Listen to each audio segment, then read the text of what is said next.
I'm exhausted with the lies, the gatekeeping, and the confusion folks spread in the spiritual community.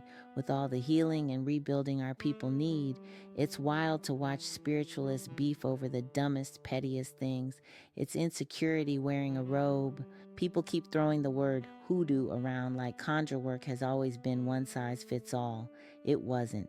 This land is huge, and every region had its own way of working, its own name for the craft, and its own rhythm. Root work, folk magic, Maya, Anan, Lakash, Magica, and that's just scratching the surface.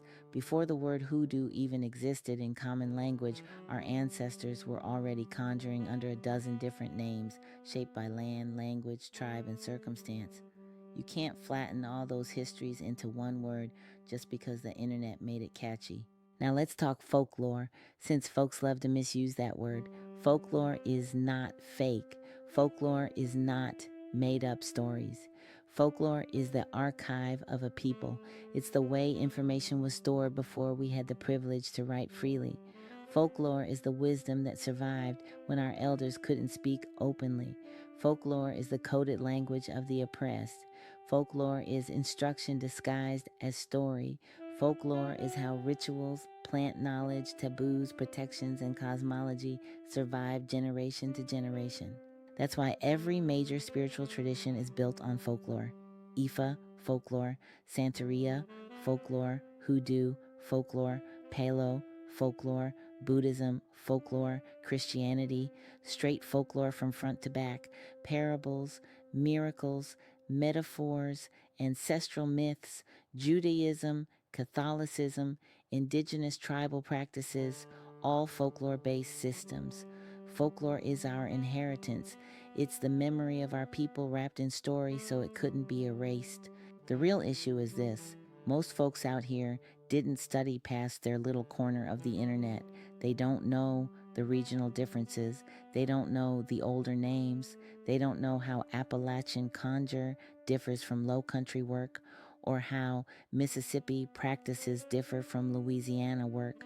They don't know how African, indigenous, and European streams braided together across centuries to form what we call conjure today. They talk like gatekeepers but don't know where the damn gate stands. I get tired because I've walked this path for real. I've learned from elders. I've lived these rituals. I carry them in my spirit, not just in a book or on a timeline. So watching people twist the tradition for clout feels like someone dropping mud into clean water. It ain't anger, it's disappointment. My frustration comes from actually doing the work, preserving, teaching, practicing, honoring the lineage, and cleaning up the confusion they've dumped on the community. I'm going to keep speaking truth anyway because truth cuts through the fog. Truth brings the real seekers back to center. Truth realigns the tradition with its roots. When clarity enters the room, the pretenders either grow or scatter. That's just how spirit works. I'm a lineage carrier. My people's memory moves through me, and I stand on that with a full heart and a clear spine. I'm tired, but I'm not stopping. The work continues.